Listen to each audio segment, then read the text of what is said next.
세상을 살아가면서 어리석은 사람이라고 손가락질 받을 때도 있고 또 지혜로운 사람이라고 칭찬받을 때도 있습니다. 오늘 현대인들이 신앙생활을 성실하게 해나가기가 참 힘든 세대를 맞았어요. 왜냐하면 이 세대가 점점 진리를 거슬러서 역행하고 있기 때문에 그래요. 이젠 정말로 금해야 할 것은 금하지 않고요, 사람들이 원하면 다 그것을 법제화하고 해서 그것을 문제 삼지 않는 세대가 되었습니다. 또 오늘 우리 개인적인 삶을 보더라도 사실 오라는 데는 없어도 사실 갈 데가 많은 사람이 오늘 현실적인 사람들이고, 돈이 없다고 언제나 투덜거리면서도 참 쓸 데가 많은 사람들이 오늘 현대인들이고요.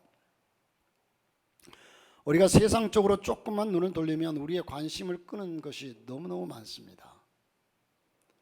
우리 눈길을 사로잡는 것이 얼마나 많은지 몰라요. 오늘 교회가 주는 유익보다도 세상이 주는 기쁨과 쾌락과 매력이 훨씬 화려해 보이고 멋져 보입니다. 그래서 우리가 신앙생활을 하기가, 하나님을 바라보고 나가기가 쉽지가 않아요.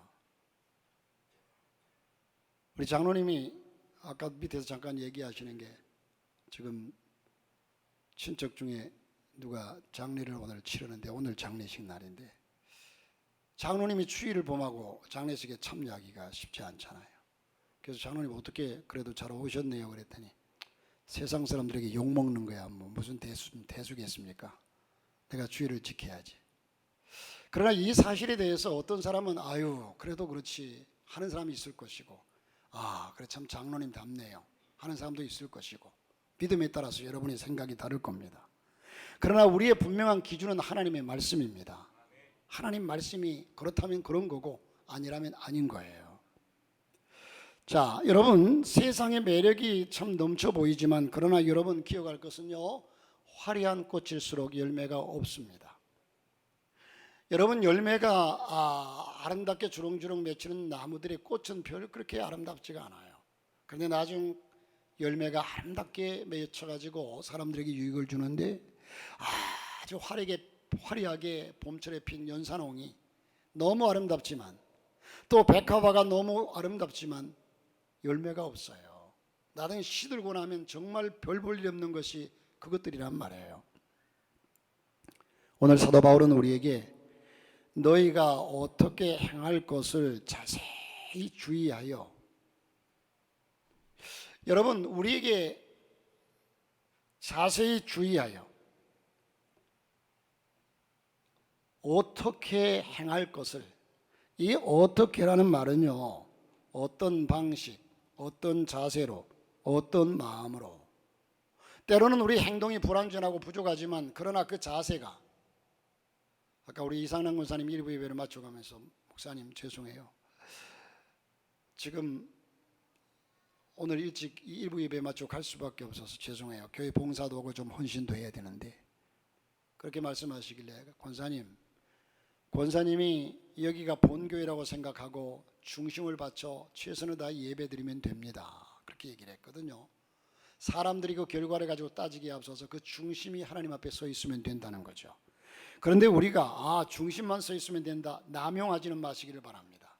우리 신앙 양심에 정말 내가 최선을 다하고 있는지 이것이 확인된다면, 내 신앙 양심상 인정할 수 있다면, 그러나 또 더 나아가서는 요즘에 신앙인들이 양심마저 화인 맞아 가지고 그것도 깨닫지 못하는 이들도 있으니까 참 안타깝긴 합니다만은, 여러분 오늘 말씀에서 이 자세히 주의하여 어떻게, 어떤 방식으로, 어떤 자세로, 어떤 마음으로 우리는 오늘을 살아가면서 어떤 마음가짐으로 살아갈 것인지를 생각해야 된다는 겁니다. 그리고 행하는 것을, 이 행한다고 하는 말은 헬라어 원어에서 걷는다, 돌아다닌다, 행동한다는 말입니다. 오늘 하루를 살아도 어떤 자세로, 여러분 우리의 삶이 천리길도 한 걸음부터라는 말처럼 우리의 삶이 하루하루가 정확해야만이 돼요. 그래야만이 오늘 하루는 그냥 건너뛰고 내일은 저렇게 살고 모레는 그렇게 살고, 이게 아니라 하루하루를 하루를 살아도 어떤 자세로 어떤 마음가짐으로 하루를 살아가느냐 하는 것을 깊이 생각하고 인생 전체를 그렇게 생각해야 되겠지만 그러나 오늘 하루하루가 흐트러지면 모두가 흐트러지게 돼 있어요. 그러므로 하루하루의 삶을 깊이 생각하고 자세히 주의하라고 말씀합니다. 우리들 중에는 되는 대로 살면 그런 대로 살아가는 것이지 어떻게 행할 것을 자세히 주의하라 깊이 생각하라 하시는지 모르겠다고 말씀할 사람도 없잖아 있을 겁니다. 그러나 성경에는 여러분 우리에게 말씀하는 것이 여러분 진리는 되는 대로 그냥 뭐 하는 대로 이게 진리가 아니에요. 진리는 정확한 겁니다. 불변합니다. 그래서 성경에서 우리에게 말씀하는 것은 되는 대로 살아라, 유행 따라 살아라, 환경 따라 살아라 그러지 않습니다.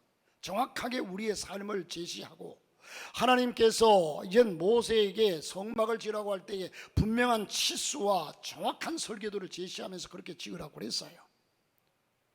여러분 이젠 우리 인생도 마찬가지입니다. 우리를 보고 어떤 사람이 어리석은 사람이라고 여러분 보고 참 어리석기는 하고 여러분 어리석다고 얘기하면 기분 좋아할 사람이 없잖아요. 우리를 보고 사람들이 지혜로운 사람이라고 해야 기분이 좋을 것인데 어리석다고 하면 화를 낼 겁니다. 그러나 우리의 살아온 과거를 되돌아보면 여러분 분명히 목적을 향해서 살아가는 사람은 어리석지 않습니다. 그러나 사람이 되는 대로 뭐 융통성이다 해가지고 타협하면서 되는 대로 살아가는 사람은 나중에 열매가 없습니다. 결국은 어리석은 사람이 되고 맙니다. 여러분 그러므로 냉정하게 돌아보면서 하루를 평가해 본다면 어리석은 인생을 살아왔다고 하실 수도 있습니다. 좀 더 정신 차리고 좀 더 여러분에게 한번 자신에게 물어보십시오. 내가 10대로 돌아간다면 아니 내가 글쎄요 10대 아이들은 그런 생각을 해볼 겨를이 없어요. 아니 생각해도 의미가 없어요. 인생을 안 살아봤으니까. 여러분들이 만약 10대로 돌아간다면 여러분이 살아온 것처럼 살아오겠다고 그렇게 여러분 얘기하시겠습니까? 어떻습니까? 아마 모르긴 해도 여러분들이 10대로 돌아갈 수만 있다면 지금 살아온 것처럼 나는 그렇게 살지 않을 것이다. 무슨 얘기입니까? 지금까지 살아온 삶이 내가 떳떳하지 못하고 바람직하지 못하고 최선을 다하지 못했다는 결론 아니겠습니까?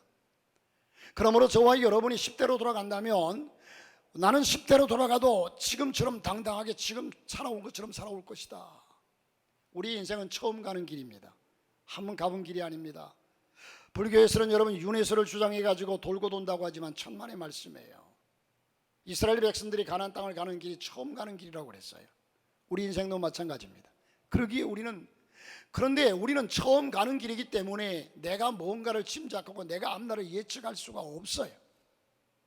처음 가는 길이니까 내가 잘 아는 게 요즘은 특별히 운전을 하다가도 옛날에는 여러분 참 저도 나름대로 운전할 때에 이 길에 대한 인식이 확실했거든요. 그래서 한 번 간 길은 거의 다 잘 알았어요. 그런데 지금은 몰라요. 이 내비게이션이 있어가지고 내비게이션 따라가지고 쫓아가다 보니까 지금은 그 내비게이션이 꺼지면 불안해요. 여러분 내비게이션 안내가 있어야 된다는 거죠. 그래서 참 불안해요. 여러분 저와 여러분이 처음 가는 인생 길이기 때문에 우리를 인도하고 이미 그 길을 아는 분이 전능하신 하나님이신데 그분이 우리를 인도할 때에 내가 생각할 게 이 골목으로 가서는 안 되는데 해도 그 골목으로 가면 길이 나옵니다. 내비게이션을 따라가다 보면요 이 길을 가면 안 되는데 하는데도 그 길을 따라가면 길이 나와요. 하나님께서 우리의 가는 길을 인도하실 때에 우리가 이렇게 되겠느냐 생각할지 모르지만 하나님은 아십니다. 그 길을 따라가면 됩니다. 할렐루야. 존 맥스웰 박사의 생각의 법칙이라는 책에서 그가 자주 강조한 말이 있습니다. 당신의 생각이 인생을 결정한다. 여러분 어떤 맞벌이 부부의 얘기입니다. 이 아내가 남편보다 먼저 귀가해가지고 퇴근해가지고 집에 왔어요. 지친 몸을 이끌고 집에 돌아오면 가족이 반갑게 맞아주기를 바라죠. 아내나 남편이나 마찬가지예요. 제가 언젠가부터 집사람이 그렇게 얘기해요.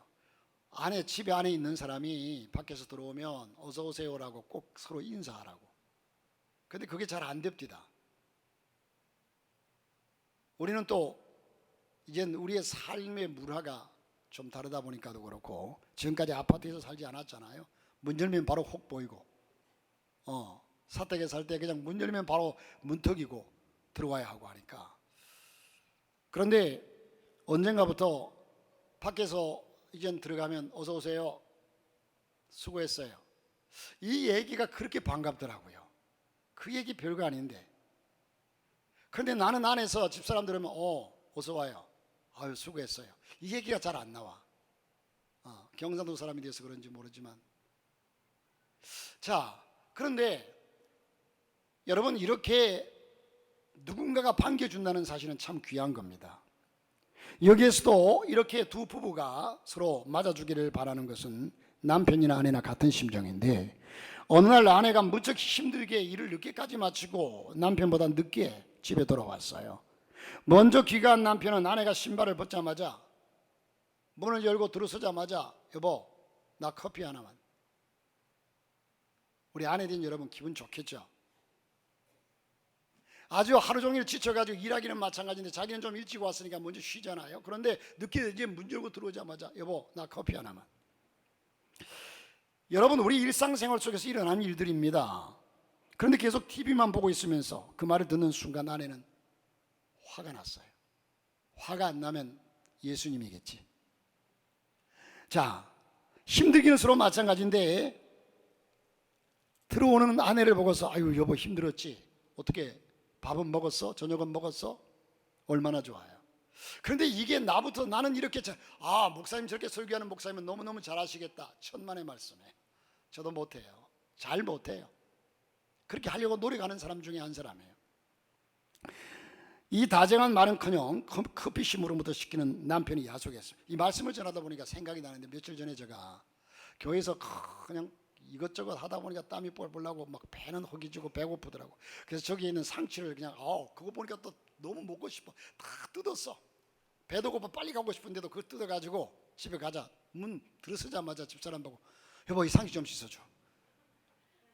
근데 보니까 집사람은 이제 나쁜 다리를 끌면서 앞에서 그 주방에서 그냥 뭔가 볶고 땀 뻘뻘 흘리고 있더라고. 오늘 이 설교를 하다 보니까 그 생각이 나네요. 상대방을 전혀 배려하지 않고 그냥 일방적으로. 그래서 그 뒤에 그 한순간에 내가 잘못했구나, 너무너무 죄송하구나 하는 생각이 들었어요. 그러면 미안해, 그러면 좋은데 그러지도 못했어요. 자, 어쨌든 여러분, 이 남편이 들어서자마자 여보 커피 한 잔만, 얼마나 섭섭하겠습니까? 그런데 그 순간에 아내의 마음이 그냥 폭발하듯이 속이 상하는데도 하나님의 음성이 들리는 거예요. 마음속에. 아내에게 남편의 의도와 상관없이, 남편이 하는 짓이 얄밉잖아요. 아주 아내의 배려가 없잖아요. 그럼에도 불구하고 이런 생각을 주셨다고 합니다. 아니야, 나를 사랑하는 마음으로 나를 기다리다 보니까 커피 한 잔 함께 마시고 싶었나 봐. 이런 생각으로 바꿨습니다. 아내의 기분이 좋아졌고 부부는 커피를 서로 마시면서 하루에 있었던 일과를 얘기하면서 행복한 시간을 가졌다는 겁니다. 생각의 차이에 따라서 행복도 불행도 만들어진다는 거죠. 어느 쪽을 선택하느냐가 중요합니다. 우리는 그 결과에 따라서 그 열매를 먹기 때문에, 여러분 여기에서 지혜로운 사람, 어리석은 사람을 나눈다면 이 아내가 참으로 지혜로운 사람입니다. 함께 화를 내면서 맞부딪혔다면 서로 어리석기는 마찬가지입니다. 그렇지 않습니까? 그러므로 우리는 지혜로운 사람이 되자는 건데, 또 존 맥스웰이라고 하는 분은 이런 말을 했습니다. 우리의 오늘은 어제의 생각의 결과이다. 우리의 내일은 우리가 오늘 무슨 생각을 하느냐에 달려있다. 명언입니다. 성공하는 사람은 키나 체중, 학력이나 집안 배경으로 평가되지 않습니다. 그들은 생각의 크기에 따라 평가되는 겁니다. 여러분, 생각이 뛰어난 사람이 되기를 위해서 노력하시기를 바랍니다. 오늘 사도 바울은 지혜로운 인생을 살아가라고 말씀합니다. 1절의 말씀을 보니까 그런즉 너희가 어떻게 행할지를 자세히 주의하여 그때그때 깊이 있게 좀 생각하라는 거예요. 생각나는 대로, 감정 솟구치는 대로 행동하지 말고 깊이 생각해서 내가 이런 말을 하면 상대방이 어떻게 될까 자세히 주의하여 하루하루의 순간순간 삶을 지혜 없는 자같이 하지 말고 오직 지혜 있는 자같이 하여. 할렐루야. 여러분, 오늘부터 저와 여러분의 삶이 하루하루의 한 순간순간 말 한마디부터 생각해서 그때그때마다 이걸 자세히 주의하여서 지혜 없는 자같이 하지 말고 지혜 있는 자같이 행동할 수 있기를 주 이름으로 축복합니다. 사도 바울은 우리에게 지혜롭지 못한 사람이 그렇게 살아가지 말고 지혜 있는 자같이 살아가라고 말씀합니다. 우리가 지혜 없는 자를 어리석은 자라고 얘기합니다. 지혜 없는 자라는 이 말이 구약에서 거만한 자를 나타내는 말이었습니다.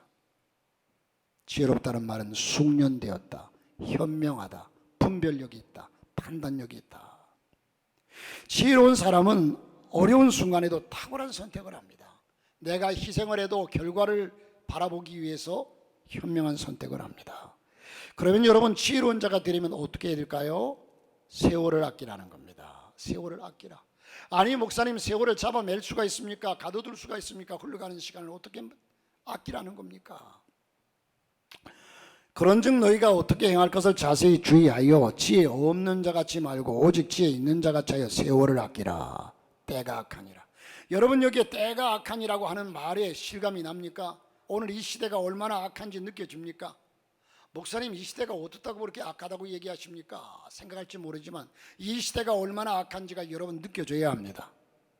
지혜롭게 살아가는 사람의 첫 번째 할 일은 세월을 아끼라는 말씀입니다. 여기서 사도 바울이 세월이라고 하는데, 세월이란 말에는요, 이 말의 뜻은 흘러가는 시간을 세월이라고 얘기합니다. 흘러가는 시간. 욥기서 14장 1절 2절에 보면 세월이 얼마나 짧으며 걱정이 가득하고 시들고 빨리 지나가며 머물지 아니한다, 그렇게 말씀했어요. 여인에게서 태어난 사람은 생애가 짧고 걱정이 가득하며 그는 꽃과 같이 자라나서 시들며 그림자같이 지나가며 머물지 아니하거늘. 욥기서 14장 1절 2절의 말씀입니다. 그런데 헬라인들은 철학적인 사람들이 되어가지고 시간에 대해서 아주 많이 생각했습니다. 여러분, 이 시간이라는 말에는 세 가지 의미가 있습니다. 또한 헬라인들은 세 가지로 봤습니다. 이 아이온이라고 하는 것이 시간인데, 헬라 원어로 아이온. 이 아이온은요, 하나님이 태초 시작부터 영원한 시장 끝까지의 온전한 완전한 모든 시간을 아이온이라고 얘기했습니다. 이것은 태초부터 종말까지 이어지는 매우 긴 시간입니다. 영원한 시간을 가리키는 시간입니다. 그 아이온 속에는 우리가 인생을 살아가는 데 있어서 연대기적으로 흐르는 크로노스라고 하는 시간이 있습니다. 헬라 원어의 아이온도 시간이고 크로노스도 시간이에요. 그러나 의미가 달라요. 이 크로노스라고 하는 시간은요, 우리에게는 하루하루 다가오는 계속되는 크로노스라는 시간을 보내고 있습니다. 역사적인 지나간 시간과 또한 다가오는 시간, 우리가 살아가는 시간. 그러나 우리의 일생을 지배하는 이 크로노스라고 하는 시간 속에는 결정적이고 종말론적인 결단을 요구하고 좋은 기회로 알고 살아가야 하는 순간적인 시간, 카이로스라고 하는 시간이 있습니다. 이 카이로스 역시 시간입니다. 세월을 아끼라고 하셨습니다. 우리말에 아낀다는 말은 소중하게 생각하고 쓰지 않는다, 함부로 쓰지 않고 그것을 갖고 있다라는 의미인데, 그러나 이것은 의역으로 해석해야 합니다. 직역이 아니라 의역입니다. 그렇기 때문에 의미적으로 볼 때에 그 시간을 소중하게 생각해라. 여러분, 저와 여러분의 인생이, 성경에는 인생의 연수가 70이요 강건하면 80이라고 얘기했는데, 오늘 이 시대가 100세 인생이라고 얘기합니다. 그러나 100세를 기준으로 사는 사람은 그렇게 많지는 않습니다. 보통 70세에서 80세 전후로, 아니면 90세까지. 그런데 여러분, 우리에게 주어진 인생의 시간이 정해져 있습니다. 하나님만이 아시는 시간이 정해져 있어요.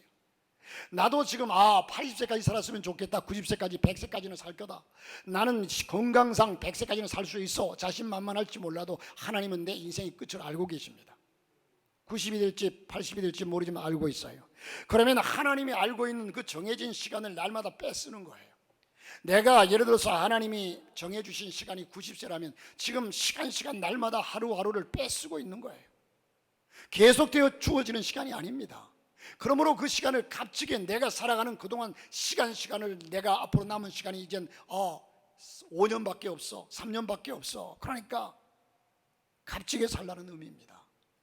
자, 이게 아끼라는 말입니다. 여러분, 이젠 이 아끼라는 말은 의역인데 시간을 가치 있게 사용하라는 의미로 그렇게 번역한 것입니다. 공동번역 성경 개정판에는 조금 다르게 되어 있죠. 15절부터 제가 읽어드리면, 그러므로 여러분은 어떻게 처신해야 할지 깊이 생각해서 미련한 자처럼 살지 말고 지혜롭게 사십시오. 이 시대는 악합니다. 그러니 여러분에게 주어진 기회를 잘 살리십시오. 할렐루야. 여러분에게 주어진 기회를 잘 살리십시오 하는 말이 잘 번역됐다고 봅니다. 여러분에게 주어진 기회를 잘 살리라. 기회는 새와 같으니 날기 전에 잡아라. 지나가기 전에 그 시간을 소중히 써라. 이래도 한 세상 저래도 한 세상이 아니라 세월을 아끼라는 말은 주어진 기회를 사오라는 말인데, 주어진 기회를 잘 살리라는 말이 얼마나 알아듣기 쉬운 것입니까? 사랑하는 성도 여러분, 여러분에게 주어진 기회를 잘 살리시기를 주의 이름으로 축복합니다. 지금까지 여러분들이 정신없이 질주했습니까? 뭘 위해서? 너무 빨리 달려서 속도감을 잃어버렸습니까? 이제는 달려가던 길을 멈추고 제 길을 가는지, 내가 목적지를 향해서 바로 가는지 바른 방향, 향방을 바르게 확정해야 될 줄로 믿습니다. 향방 없이 달려가는, 여러분, 향방 없이 달려가는 것만큼 어리석은 일이 없습니다. 나중 가서 보니까 목적지와는 전혀 멀어져 있어요. 달려오기는 열심히 달려왔어요. 그 달려온 것이 무슨 의미가 있습니까? 그 다음에 두 번째로는 주의 뜻이 무엇인지 이해하라. 여러분, 저와 여러분이 하나님의 뜻도 모르고 그냥 내 마음대로 달려가봤자 헛수고입니다. 하나님은 우리를 향한 계획이 있습니다. 내가 하나님을 아버지로 믿고 하나님의 자녀가 된 이상 하나님은 나를 향한 계획이 있습니다. 하나님의 뜻이 있습니다. 그 뜻을 깨달아서 그 뜻을 향해 쫓아가라는 얘기입니다. 17절에 보니까 그러므로 어리석은 자가 되지 말고 오직 주의 뜻이 무엇인가 이해하라. 여러분, 어리석다는 말을 잘 아실 겁니다. 성경에서는 이성 없는 것을 말합니다. 심사숙고하지 않고 즉흥적인 것을 말합니다. 판단력이 없이 무분별한 삶을 살아가는 것을 가리키는 말이 어리석은 자라고 얘기합니다. 여러분, 우리 인간은 이성적인 존재입니다. 하나님이 이성을 허락하셨어요. 생각할 수 있는 생각을 주셨고 사고력을 주셨습니다. 생각 없이 무분별하게 살면 어리석은 사람이 되고 맙니다. 여러분, 가치 있는 것을 알지 못하고 무가치한 것에 목을 맨다면, 가치 있는 것을 알지 못하고 무가치한 것에 목을 맨다면 얼마나 어리석은 사람들입니까? 요즘 세상 향락에 따라서 저는 그 TV를 보면서도요, 그 연예인들이나 가수들이나 열광적인 팬들이 있잖아요. 그 팬들을 보면 참 때로는 이해가 안 돼요. 저 사람 참 잘한다 할 정도면 됐지, 팬들이 돼가지고 그냥 목숨까지 바칠 것처럼 쫓아다니는 거 보면, 여러분, 어른들, 그것도 이젠 젊은 나이에는 그럴 수 있어요. 그런데 나이 든 어른들이 이런 것들을 보면, 여러분, 어차피 우리가 젊은 사람들은 아직 인생을 못 살아봤어요. 못 살아봤기 때문에 몰라요.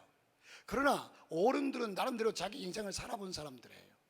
그러니까 아까 말씀드린 것처럼 여러분들이 과거에 어떻게 행동했다고 해도, 그때는 참 좋아서 행동해도 다시 그 시절로 돌아가서 그 인생을 살려고 그러면 그 길로 살지 않겠다는 겁니다. 모든 사람들이 새로운 것을 살겠다는 거예요. 여러분, 우리는 가치가 무엇인지를 제대로 분별해야 합니다. 세상의 가치가 무엇인지, 정말로 앞으로 이것에 대한, 내가 지금 열망하고 누리고 지금 있는 이것에 대한 열매가 어떤 열매가 올지를 알아야 지혜로운 사람인 줄로 믿습니다.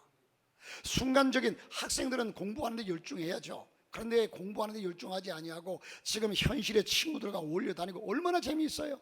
부모와 간섭하지 않고 그냥 자유롭게. 그러나 그것이 나중에 어떤 결과를 가져올지를 아는 사람이 지혜로운 사람이에요. 여러분, 성경에는 어리석은 부자에 대해서 비유가 두 가지가 나옵니다. 한 부자가 있습니다. 그의 밭에 소출이 풍성했습니다. 그의 대풍을 이루었습니다. 그는 심중에 생각합니다. 내가 많은 곡식을 쌓아둘 곳이 없으니까 어찌할꼬. 이젠 곡식 많고 부자 된 것이 걱정이 될 정도입니다. 내가 이렇게 하리라.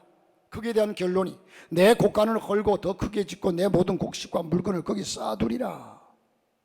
그러고 보니 너무나 만족하면서 자기 영혼에게 말합니다. 내 영혼아, 여러 해 쓸 물것을 많이 쌓아두었으니 평안히 먹고 마시고 즐거워하자 하리라.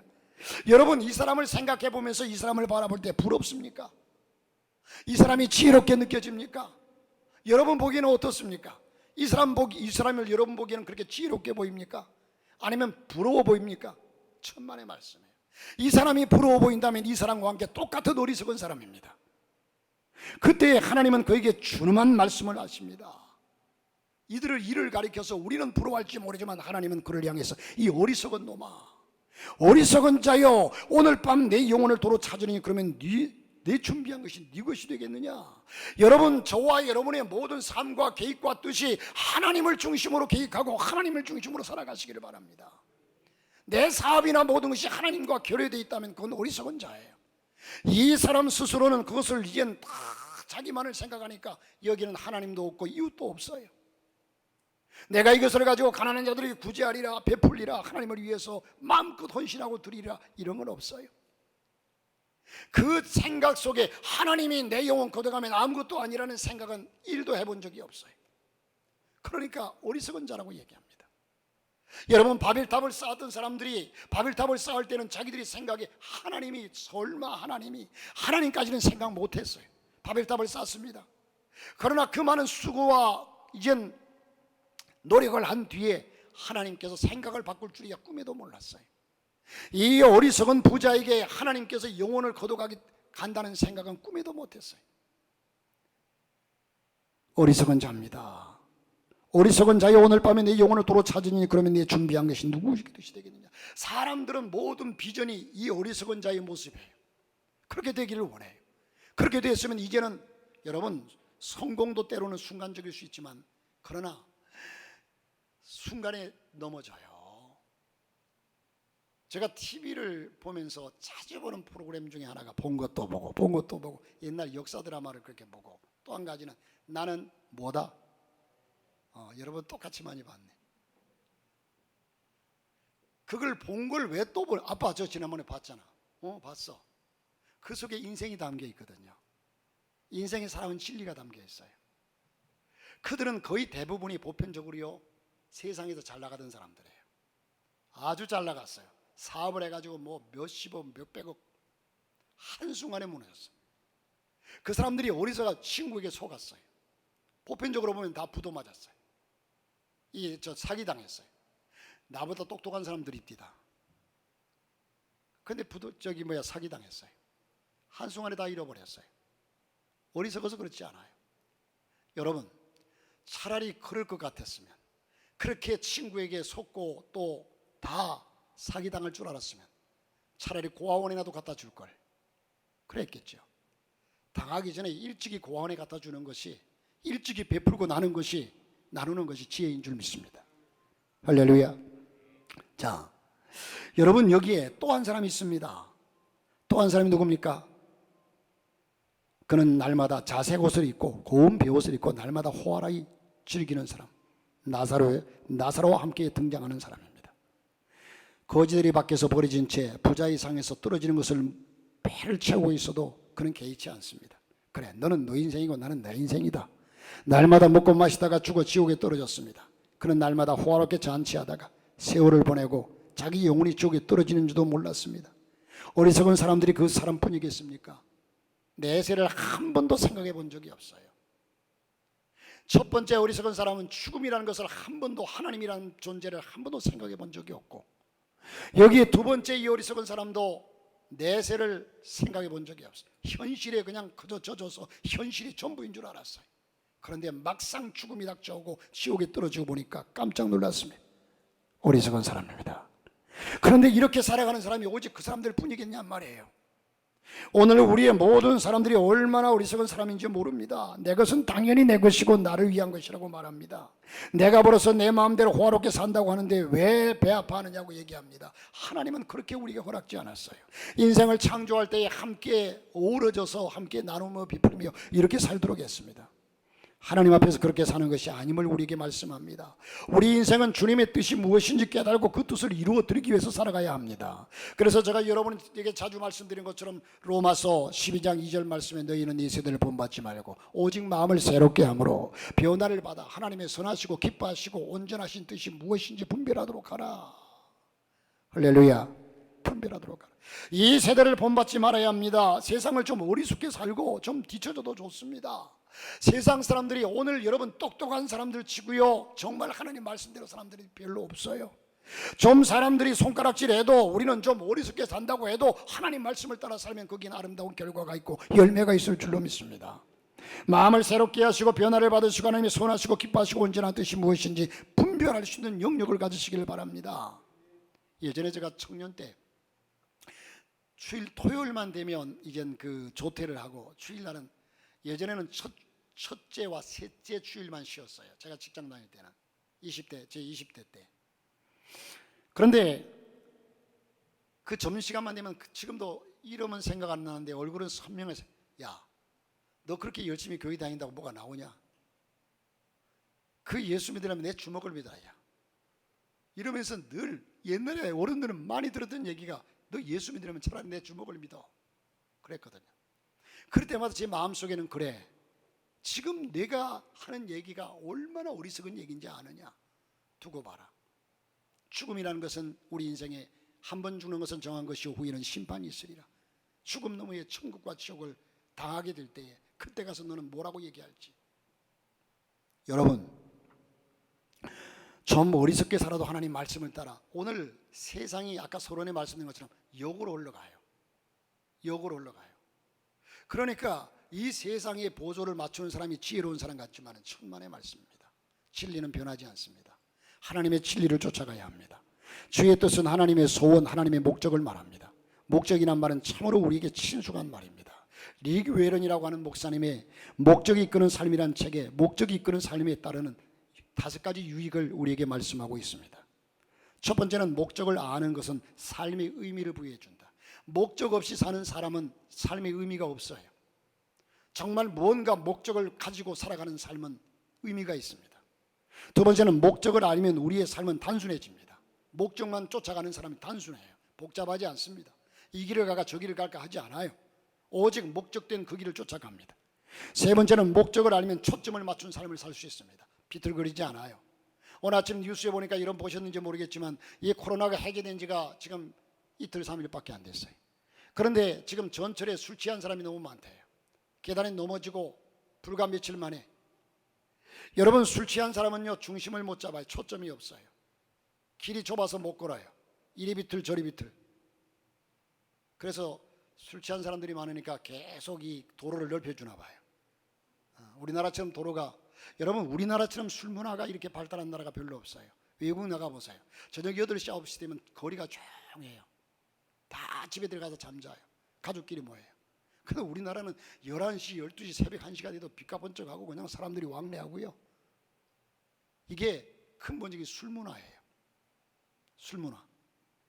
이게 결과적으로는 참 좋은 것 같지만 여러분, 때를 따라 우리를 규제하는 것은요 우리를 위해서 오히려 우리에게 좋습니다. 우리를 그저 우리 하고 싶은 대로 놔주는 것이 좋은 줄 아십니까? 아니에요. 그러니까 저는 제가 볼 때는요 우리나라나 인간이라는 존재는 방탕한 존재이기 때문에 자기 마음대로 살아가면 타락입니다. 그래서 주위의 어떤 규제를 통해서든지 우리를 좀 바른 길로 붙잡아 줘야 돼요. 우리 인간이 불완전한 존재죠. 완전하지 못하다는 증거죠. 여러분, 그래서 초점을 맞춘 삶을 살게 되고 목적을 알면 삶의 동기가 유발됩니다. 내가 살아야지. 여러분, 옛날 어른들은요, 부모들은요, 그 가난해도 힘들고 어려워도 자식들, 내가 굶어 죽는 한이 있어도 이 자식들만큼은 어떻게 하든 성공시키리라, 이런 뚜렷한 목적이 있기 때문에 악착같이 살아오지 않았습니까? 요즘 사람들은요 걸핏하면 그냥 남편이 부도났다고, 남편이 알아누웠다고, 이래저래, 또 아내가 어떻게 했다고, 이랬다고 저랬다고 쉽게 도망가버리고 사라져버리고 흔적도 없어요. 여러분, 목적을 알면 삶의 동기가 유발됩니다. 또 목적을 알므로써 영생을 준비할 수 있습니다. 우리는 하나님 앞에 서야 할 사람들입니다. 우리 영생을 위해서 준비하라고 보냄을 받은 인생들이라는 겁니다. 여러분, 세 번째로는 성령의 충만을 받으라는 겁니다. 18절에 말씀합니다. 술 취하지 말라, 이는 방탕한 것이니 오직 성령의 충만을 받으라고 했습니다. 혹 술을 마시는 이는 가능한 술을 끊으시기를 바랍니다. 여러분, 술 마신다고 해서 천국 못 가는 일은 없어요. 술이 지옥 가게 만드는 법도 없어요. 술, 담배가 이 모든 것들이 우리 삶에 유익하지 못하니까 술을 끊으라는 것이지, 이 술이란 참으로 무서운 힘을 지니고 있습니다. 사람이 술을 먹지만 계속해서 술을 먹고 보면 술이 그를 삼켜버립니다. 술을 취하지 말라고 하셨지 술을 마시지 말라고 하셨습니까? 이렇게 목회자에게 묻는 이들이 종종 있습니다. 여러분, 술이란 다 마시보면요 취하게 되어 있습니다. 취한다는 것이 몇 프로가 지금 해야만이 취한다는 보장이 없어요. 한 잔 마시면 한 잔만큼 취하고 10잔 마시면 10잔만큼 취하고 술을 한 병 마시면 한 병만큼 취하고 술 취하는 것과 방탕한 것을 술 취하는 것은 꼭 방탕한 것이라는 거예요. 같이 취급하고 있어요. 술이란 이성을 잃게 합니다. 방탕하게만 내 정신이 아니라 술 기운에 그랬다고 여러분 법으로도 가만 보면요 이게 지금 법이 개정돼야 된다고 봐요. 술 취해가지고 그랬다고 그러면 형량이 아주 많이 감소돼요. 자기 이성적인 판단으로 하지 않았고 술 때문에 그랬다. 아니 그래 술을 마시지 말아야지. 이렇게 여러분 술을 가지고 얘기하는데도 술 음주운전으로 해가지고 얼마나 많은 사람들이 죽어갑니까? 그 어린 아이들이 왜 자신의 술로 인해서 그 어린 생명이 죽어야 합니까? 그런데 그렇게 여러분 단속해도요 여러분 보세요 참 어리석은 것이 여러분은 똑똑한 것 같죠? 보이스피싱 엄마 나 핸드폰 깨졌어 전화 연락이 안 돼 이 지금 번호로 친구 거 빌려야 하니까 이 번호로 전화해줘. 여러분 이 문자 안 받아본 사람 있어요? 우리 고은이는 엄마도 안 되는데 고은이한테 그 문자가 왔어. 그럼 어떡하라는 거야? 그런데 그렇게 그 형식 보이스피싱의 방법이 다양한데 그 방법으로 어제인가 며칠 전에 제가 뉴스를 보니까 그 방법으로 당한 피해액이요 몇십억 대입니다. 아니 어떻게 그렇게 당해요? 지금 보이스피싱 때문에 그렇게 얘기하는데요 당하는 사람이 갈수록 늘어난다는 거예요. 그 사람들이 어리석어서 그렇습니까? 아니 왜 그렇게 밀어내? 여러분 똑똑합니까? 제가 우리 교회 나오던 어떤 분이 상황이 여러 가지 여의치 못하고 여러 가지 해서 그 전세 뺐던 돈이 2,600만 원을 알고 있는 2,400만 원인가? 2,400만 원을 제가 이제 분명히 그분 통장으로 뒀다가는 이게 잘못될 것 같고 또 자식들 문제 뭐 여러 가지 그래서 제 통장을 만들었어요. 아차 싶으면 제가 가지려고. 그래서 제 통장으로 만들어 가지고 그 통장도 갖다 맡기고 도장도 맡기고 다 맡겼어요. 그리고 거기에 이제 카드를 만들어서 마음대로 뺏을 수 있도록 이렇게 한 달 후에 신방 갔더니 그걸 싹 다시 자기 이름으로 돌려놨더라고요. 그래서 근데 남의 돈을 자기 이름으로 돌렸는데 내가 또 달라고 그러면 그 이상하잖아요. 내버려뒀더니 아뿔싸 보이스피싱에 당해버렸어요. 2,400만 원을. 그 어려운 분들이 그 딸이 그냥 뭣도 모르고 가가지고 은행 가서 다 결제해 줘버린 거예요. 알고 보니까 보이스피싱이야. 여러분 똑똑한 체 마세요. 오늘 이 세대가요 정말로 눈뜬 상태에서 코비 가는 세상이라고 하지 않습니까? 자 어쨌든 우리는 어리석은 자가 되지 마시고 지혜로운 자가 되시기를 바라는데 성령 충만하는 겁니다. 1876년 윌리엄 클라크라고 하는 박사가 일본으로 건너온 뒤에 삿포로 농업학교를 세웠습니다. 인재 양성에 힘썼습니다. 그런데 원기왕성한 학생들이 술을 끊지 못하고 술 먹고 오면 난폭하게 행동하고 아주 난장판이었어요. 그래서 그 학교 선생인 구로다 씨가 이 클라크에게 학생들에게 술을 금지시키는 게 좋겠다 하고 제의를 했습니다. 그런데 이 클라크는 어떤 사람이냐? 벌써 미국에서 1년치 먹을 술을 갖다 놓고 지금 사는 사람이에요. 이렇게 술을 좋아하는 사람이에요. 그런데 그가 학생들에게 어떻게 술을 끊으라고 해? 그런데 이 클라크 선생도 술을 그렇게 좋아했지만 그런 술병들을 모두 교실로 운반시킨 다음에 학생들 보는 앞에서 전부 그 병을 깨뜨립니다. 다 쏟아버립니다. 그리고서 우리가 금주하자.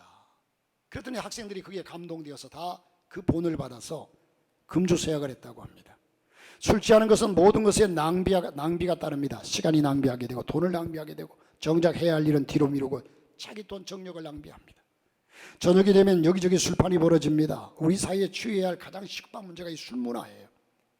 또 이 술을 또 먹을 때 뭐 어떤 사람들은 잔을 돌려가면서 먹고 또 뭐 머리에 원샷을 했는지 안 했는지 확인하기 위해서 머리에 붓고 이게 참 그래도 이 코로나로 인해 가지고 많이 변했어요.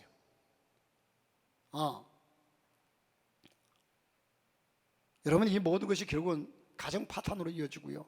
술 문화가 이게 장점도 있죠 때를 따라. 그러나 장점보다 단점이 훨씬 큰 것이 술 문화예요. 근데 왜 못 끊는가 봤더니 이름을 술이라고 하지 말아야 돼요. 이 술이라고 하니까 그냥 입에만 넣으면 술술 넘어가요. 자, 우리는 성령 충만 받아야 합니다. 술에 취한 사람들이 방탕에서 고성방가하는 모습을 생각하면서 바울은 술 취한 사람이 떠들면서 노래하고 뭐 그 어디네 하늘나라 그냥 노래 부르고 하니까 너희들이 술 취해서 그렇게 떠들지 말고 성령 충만해 가지고 새 노래로 하나님을 찬양하고 하나님께 영광을 돌려라. 할렐루야. 시와 찬미와 신령한 노래들로 서로 화답하며 너희의 마음을 주께 노래하며 찬송하라. 시와 찬미와 신령한 노래를 부르는 것은 성령 충만한 사람들이 얘기입니다. 초대교회 성도들이 오순절에 성령의 충만을 받고 방언을 말하고 하나님의 영광을 드러내고 복음을 전파하니까 유대인들이 세술에 취했다고 논려됐습니다. 하나님의 말씀에 깊은 세계에 들어와야 합니다. 찬송의 놀라운 능력을 체험해야 합니다. 기도의 깊은 세계를 맛보아야 합니다. 여러분, 맛보지 아니하면요, 맛을 본 사람은요 무슨 수가 써서라도요 그것을 찾습니다. 어딘가 가가지고 그 음식이 너무 맛있어, 그 사람은요 또 그 집을 아무리 멀어도 차를 타고 찾아갑니다. 여러분, 예수 믿고서 성령의 충만한 맛을 봐야 합니다. 예수 믿는 맛이 얼마나 좋은지, 찬양의 그 깊은 세계 속에서 얼마나 좋으면 찬양이 내 속에 나오는지. 요즘 저는 오늘 마지막에 부를 주 선한 능력으로, 이 찬양이 그렇게 좋아요. 왜? 그 맛을 봤어요. 그래서 오늘 또 일부 예배 마치고 서재실 가가지고 유튜브에서 그놈 틀어놓고 주 선한 능력으로, 너무너무 좋아요. 너무너무 맛을 봐야 알아요. 할렐루야. 여러분, 성령의 맛을, 기도의 깊이의 맛을, 충만을 받으라. 이 말은 현재 수동형이 늘 받으라는 거예요. 그래서 이 넘치는 상태를 말합니다. 이것은 가득 차 있는 상태가 아니라 계속 공급을 받음으로 넘쳐나는 상태. 한 번 받은 것으로 되었다고 하지 말고 계속적인 충만을 받으라는 겁니다. 자, 여러분, 쌀자루, 곡식자루, 자루가 있잖아요.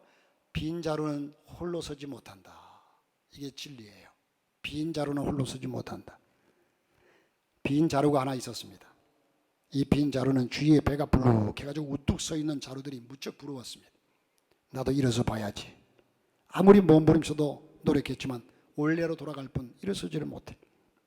빈 자루가 땅이 꺼지라 한숨을 쉬면서 말합니다. 참 이상하네.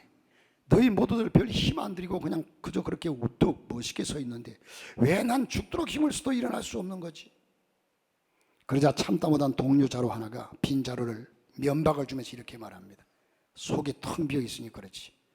물건 담는 것을 그렇게 싫어하고, 그런데 무슨 수로 설 수가 있겠어? 너도 속을 좀 채워봐. 그렇습니다. 우리가 스스로 서서 살기는 참 어렵습니다. 우리가 온전한 삶으로 살아가기가 힘듭니다. 사람들에게 존경받는 사람으로 살아가기가 힘듭니다. 제대로 된 하나님이 주신 형상, 그 인격처로 살아가기가 힘듭니다.